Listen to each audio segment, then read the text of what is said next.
I caught my daughter taking hour-long showers. What I discovered changed everything, and then I never imagined my life would be defined by the quiet rhythm of after-school routines.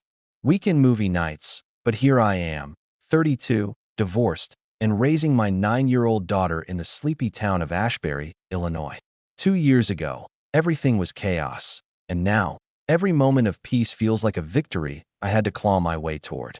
Most days, I'm glued to my laptop at the kitchen table, working freelance illustration gigs that range from quirky bakery logos to detailed digital art for indie publishing houses. I love the work, even if the money comes in waves. But no matter what I'm doing, when the clock hits 3:15, I always pause. That's when Clara comes home, and those moments are sacred. She bursts through the door like a gust of spring air, backpack half-zipped, cheeks red from the wind, curly dark hair bouncing as she tosses her shoes off and yells, "I'm home, Mom." Every day, without fail, I greet her at the door, and she throws herself into my arms like she hasn't seen me in days. Her joy never feels forced. It's as if she's genuinely glad just to be back under our roof, and I live for that feeling. Clara always tells me everything. Every story about what happened at school that day, who she played with during recess, whether lunch was good or gross, how she aced a math quiz or fell down during dodgeball. I swear, her world is so rich and vibrant. Just listening to her makes mine feel less gray. That afternoon, like many others, she told me how her best friend, Maya, shared a hilarious book with her during library hour, how she ran the fastest lap in gym, and how her teacher let her lead the line to music class. I laughed, nodded, and asked questions like I always do. Some parents get tired of their kids' stories, but not me. Her stories are a window into her little world, and I want to know all of it. It wasn't always like this, though. For a long time, I lived with a man who made the air feel thick with tension. Trevor wasn't abusive in the traditional sense, but he never really showed up. Not during the pregnancy, not when Clara was born, and not when she needed a father who could actually be bothered to parent. He was a man-child who played video games until 3 a.m., drank until his words slurred, and left every adult responsibility to me like it was a burden only I'd signed up for. The day I told him I wanted a divorce, he looked more annoyed than surprised. I think he assumed I'd just keep tolerating it forever, like I had no choice but to endure him. But I chose Clara. I chose peace.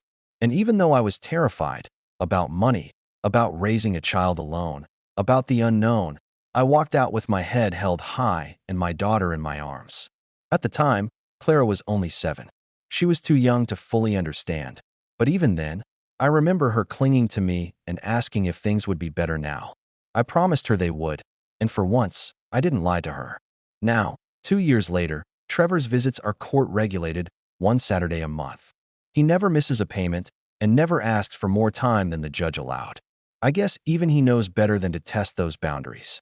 For the rest of the time, it's just me and Clara, our little team of 2, navigating the world together. Our weekends are the highlight of my week. We've made a tradition out of going to the movies, usually animated ones, sometimes goofy live-action flicks. We sit in those squeaky theater seats, sharing a giant tub of popcorn with too much butter, whispering to each other about which character we like best. It's not fancy, but it feels special. That Friday, she asked me if we could go again. A new movie had come out about a dog and a fox becoming friends, and Maya had told her it was amazing. I told her yes, of course, and the way her whole face lit up made my chest ache. I never want that joy to disappear. Claire's the kind of kid who makes people pause.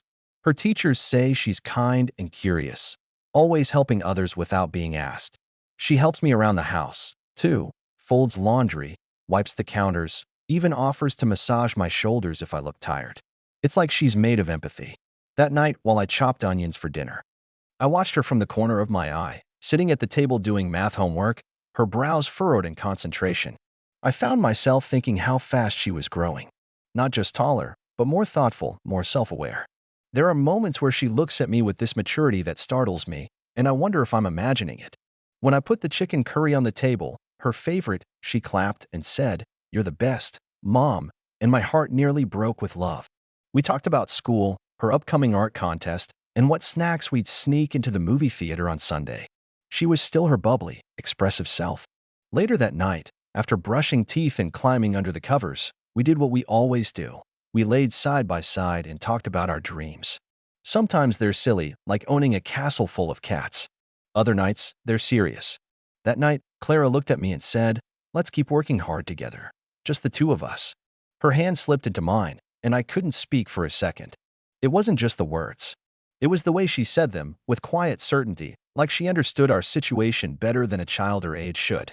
I squeezed her hand and whispered back, "We're the best team." I watched her fall asleep with her stuffed rabbit under one arm and our hands still tangled together. I've made a lot of hard choices in the last few years. But walking away from Trevor, choosing this life, building this bubble of love with Clara, I've never once regretted it. It started with something so small I didn't even register it as strange at first. One chilly Monday afternoon in mid-October, I heard the front door open at exactly 3:17 like always. Clara's footsteps echoed down the hallway, but instead of coming into the kitchen to tell me about her day, she called out a quick, "I'm home," and headed straight up the stairs. I figured she was just tired or maybe had to use the bathroom urgently. Kids are unpredictable like that. About 10 minutes later, I heard the shower running. That struck me as a little odd. It wasn't even 4 o'clock yet, and she'd never taken a bath that early before. I paused what I was doing, editing the shading on a product design for a new client, and called out up the stairs, asking if everything was okay. She responded casually, "I got really sweaty in gym today, Mom. Just want to feel clean." It sounded reasonable enough, and I let it go. The next day, it happened again. This time, she barely looked at me as she passed the kitchen. Her backpack hit the floor by the stairs, and she was gone before I could ask how school went. The shower clicked on almost immediately. When she finally came downstairs half an hour later, her hair damp and her face flushed, she acted like nothing was unusual. She even asked what was for dinner with that same cheerful tone she always used.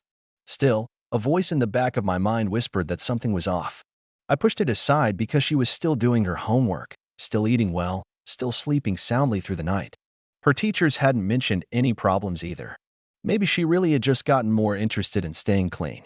After all, she was approaching that age where some kids start getting more self-conscious. Maybe it was just that. That's what I told myself. By the end of that week, the pattern had taken hold. Every day, like clockwork, Clara came home and went straight to the bathroom. The sound of water running became part of my afternoon soundtrack. But what used to be 10 or 15 minutes stretched to nearly 40. She started locking the door, which wasn't unusual for her age, but it made me feel more distant from her than I liked.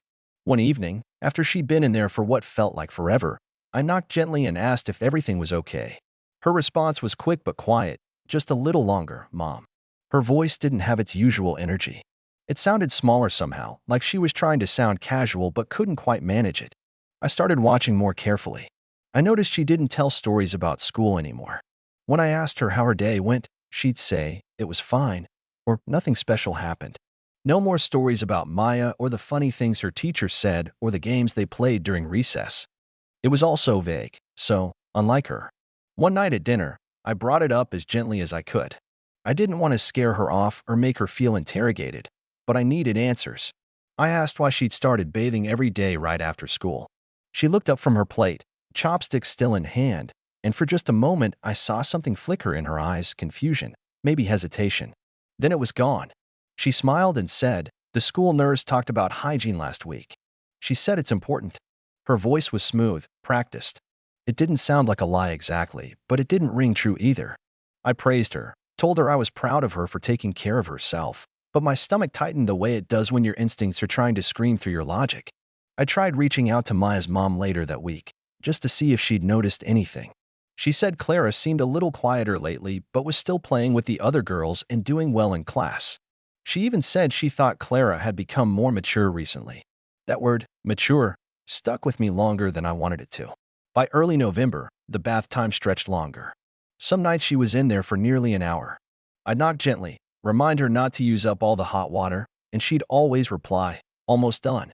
But then I'd hear the shower start again after it had already stopped once. I imagined her standing there, washing and rewashing, but I didn't understand why. She seemed fine on the surface, her grades hadn't dropped, and she still laughed when we watched movies. But something was different in the way she moved, in how she'd pause when I asked questions or how her smile felt like it was built from habit, not happiness. There were fewer hugs, fewer spontaneous jokes, fewer moments of genuine openness. I started watching her more closely in the evenings. Once, I peeked into her room while she was doing homework. She sat at her desk, head tilted down, pencil tapping the page, but her eyes were far away. Her shoulders were a little too stiff, like she was holding herself up with effort. I stood there quietly and asked, "Clara, is something bothering you?" She jumped slightly before turning to me with that same polished smile. "No, Mom. Everything's fine." I told her she could talk to me about anything, that I was always on her side. She nodded and thanked me, but the way she said it only made my chest ache more. I didn't know what I was dealing with. Was this just a part of growing up, or was something more sinister unfolding beneath my nose? I kept telling myself I would give her space, that I would trust her to talk when she was ready, but deep down I was unraveling. I was afraid of something I couldn't name yet, and that made it worse. The turning point came on a Saturday when Clara went to the library with Maya. I had the house to myself and decided to do a proper deep clean of the upstairs bathroom. It had been weeks since I'd scrubbed the tub, and honestly, the soap residue was getting out of hand. What I found made my skin crawl. The drain was nearly clogged with thick, white globs of hardened soap. It was far more than what should have built up from a month of regular use. As I removed the drain cover and scooped out the mess, I realized it wasn't just one type of residue. There were different textures, colors, and even scents, some floral, some medicinal, and one that smelled exactly like the lemon degreaser I kept under the kitchen sink. I stared into the pipe, heart hammering. Why would my daughter be using different soaps, some of which weren't even intended for skin? Why was she washing herself with that kind of intensity? It wasn't about hygiene anymore. It was about something else entirely, something obsessive, desperate. As I stood there, the pieces began to fall into place. The long showers, the silence at dinner, the distant eyes during homework, the sudden shift in her stories. Clara wasn't just trying to stay clean. She was trying to erase something. That night, while she bathed upstairs for the 53rd minute in a row, I sat on the edge of my bed, holding the drain cover in my lap like it might speak to me. I couldn't pretend anymore. Something was wrong. Something had been wrong for weeks. The next morning, I watched Clara walk to school through the fogged-up living room window, her pink scarf fluttering slightly with each step. She didn't skip like she used to. There was no hum of a song on her lips or backward glance to wave at me before she turned the corner. Something had been stolen from her, and I was done pretending it wasn't happening right under my nose. After closing the door and locking it behind me, I stood in the hallway with my hands still on the doorknob, debating with myself. A dozen theories spun in my mind, none of them comforting. Maybe it was bullying, or maybe something even more personal, but one terrifying possibility refused to leave me alone no matter how much I tried to shove it away. I made coffee, but it went cold on the counter before I took a single sip. I tried opening my work project, but the screen just stared back at me, untouched for over an hour. Eventually, I gave up, closed the laptop, and picked up my keys. I needed answers, and I needed to see with my own eyes what was happening after school. No more assumptions, no more hoping it was just a phase she'd grow out of. That afternoon, I parked across from Linwood Elementary about 15 minutes before the dismissal bell. I didn't want Clara to see me, so I parked a little ways down the street, behind a line of cars. The sidewalk filled slowly with parents, older siblings, and the occasional dog walker. Then, at exactly 3:25, the bell rang, and the gate swung open. There she was, my daughter, with her backpack a little crooked and her hood pulled halfway over her curls. She was walking with two other girls, and I felt a rush of relief that maybe things weren't as bad as they seemed. She was laughing at something one of them said, and for a moment I wondered if I had let my imagination get the better of me. But then the other girls peeled off toward the bus stop, and Clara didn't follow them. Instead, she crossed the street without hesitation, moving in the exact opposite direction from home. I felt my heart seize up. I started the car and began to follow slowly, staying several car lengths behind. She didn't look around. She didn't hesitate. She walked with the confidence of someone following a routine. After 2 blocks, she turned left into a small park, the kind of place with a few scattered benches and an old swing set barely used in colder months. My stomach dropped the second she stopped walking. She wasn't there to play. She was waiting for someone. I parked behind a row of hedges, rolled my window down slightly, and waited. Minutes ticked by. Then I saw him. I hadn't seen Trevor in months, not in person. He looked older, more hollow, but still had that same unsettling smile stretched across his face. He approached Clara with a casual confidence that turned my skin to ice. They spoke for a few seconds, and then he leaned down and hugged her. But it wasn't a father's hug. It was too tight, too long, too deliberate. Clara stood there, rigid. not returning the embrace. Then he placed his hand on the side of her face and pressed his lips against her cheek. But it didn't stop there. I saw his mouth move slowly, his tongue visible for one nauseating second, tracing along her jawline.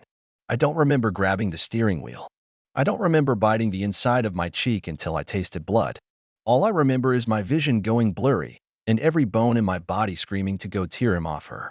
But I didn't move. Not yet. I knew if I ran over there and caused a scene, it might terrify Clara even more. I needed to be smart. I needed proof. I stayed frozen behind the wheel while they talked. Clara kept her head down and nodded a lot, her hands twisting together in front of her coat. Trevor leaned in close, too close, and even from where I sat I could see how pale my daughter looked. After a few more minutes, she turned and walked away quickly, heading back in the direction of home. Trevor stood there watching her leave like she was some object he had just admired in a store window. I drove home a different route so she wouldn't know I'd followed her. My hands were still shaking when I stepped through the door. My mind was already racing with what to say, how to say it, how not to scare her more than she already clearly was. When Clara walked through the front door 15 minutes later, her eyes didn't meet mine. Her usual, "I'm home," was quieter than usual, and then she was gone, upstairs, bathroom doors shut, water running. I waited until the shower stopped and she came back down wearing her fuzzy socks and an oversized hoodie. Her hair was damp, her face a little flushed, and her smile tried to play the part of normal. But I saw the stiffness in her shoulders and the way she didn't quite look me in the eyes. "Clara," I said, gently, "can we talk for a minute?" She stopped, froze halfway to the couch, and looked at me. "Sure. What about?" I motioned for her to sit beside me. "I was near the park today. I saw you there." Her face changed instantly. It was like a mask cracked down the middle. She sat slowly, her lips pressed into a trembling line. "You saw him?" I nodded, reaching out and taking her hand in mine. She didn't pull away, but she was shaking slightly. "Why didn't you tell me, sweetheart?" "I didn't want you to be mad," she whispered, barely audible. "I didn't want you to worry." Tears spilled from her eyes, and then the words came like a flood. She told me everything. Trevor had been waiting near school since September, watching from across the street at first. Then he started approaching her. He told her not to tell anyone, that I would keep them apart forever, that she was his daughter, and he had the right to see her whenever he wanted. "Every time he touches me," Clara said, "it feels like I'm being erased. Like I disappear for a minute and I can't breathe." She wiped her eyes with the sleeve of her hoodie. "That's why I wash. I thought if I scrubbed hard enough, I wouldn't feel it anymore." I couldn't stop the tears from falling. My hands were clenched so tightly on her small ones that my knuckles hurt. I kept telling her how sorry I was. Not because I'd done something wrong, but because she had been living in fear under my roof and I hadn't known. That kind of guilt carves into you. "I'll never let him hurt you again," I said, over and over, like a promise, like a prayer. Clara asked, her voice barely holding together. "You believe me, right?" I looked her straight in the eyes. "I believe every word." That night, while she slept beside me with one hand still curled around my wrist, I stared at the ceiling, no longer uncertain, no longer afraid of what might be happening. Now I knew.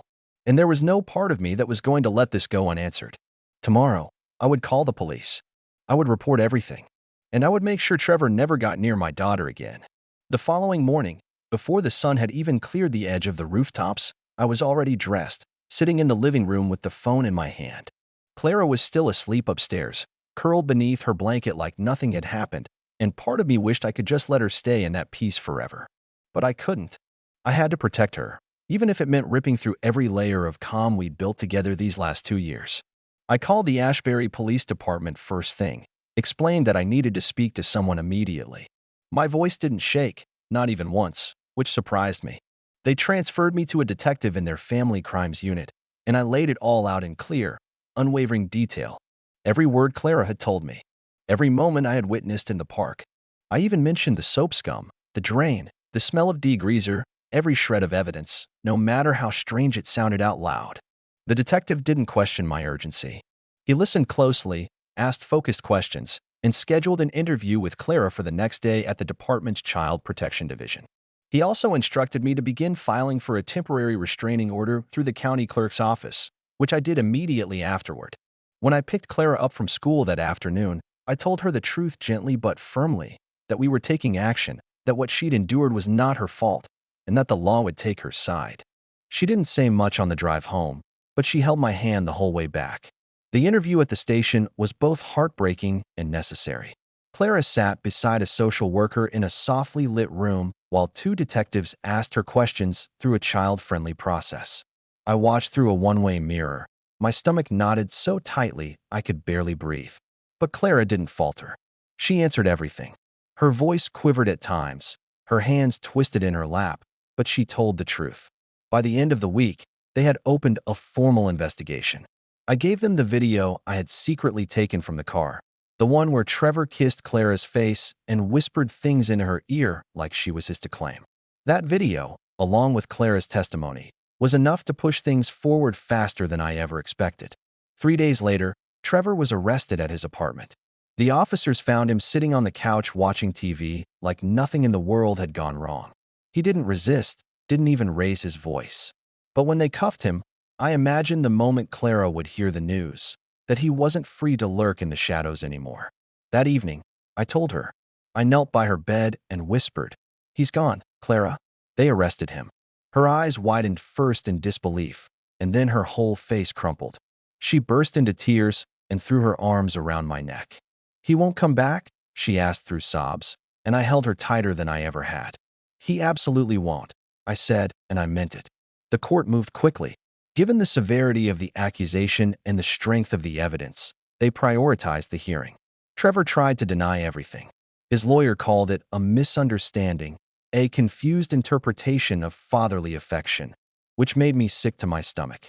But Clara's words were clear, honest, and painful enough to make even the bailiff glance away at one point. Her statement cut through every pathetic excuse Trevor's defense tried to offer. In the end, the judge handed down a sentence of 18 months in prison, followed by 3 years of supervised probation. On top of that, the restraining order was finalized and extended to 6 years. He was also ordered to attend mandatory psychiatric treatment during and after his sentence. The moment the verdict was read aloud, I looked at Clara and saw something flicker back into her eyes, something we hadn't seen for months. Peace. After that day, things didn't instantly go back to normal, but they started to feel lighter. Clara's bath time shrank from an hour to 20 minutes, then 15. 1 week later, she asked me if I could sit on the floor outside the bathroom while she washed. The next week, she didn't ask at all. Her laughter came back, slowly at first, like a bird testing its wings after a storm. We began seeing a therapist together, someone who specialized in trauma recovery for children and families. It helped. It really helped. Some days, Clara talked more in that room than she did at home, and I welcomed every word that came from her. Other days, she just sat on the couch and colored, and that was fine too. There were still moments that cracked me open, like when she asked if we could throw away her bath sponge because it still felt like him, or the night she woke up crying, saying she dreamt she couldn't scrub hard enough to make her skin clean again. But each time I was there. I didn't flinch. I didn't back down. I held her through it, again and again. Trevor's name disappeared from our home.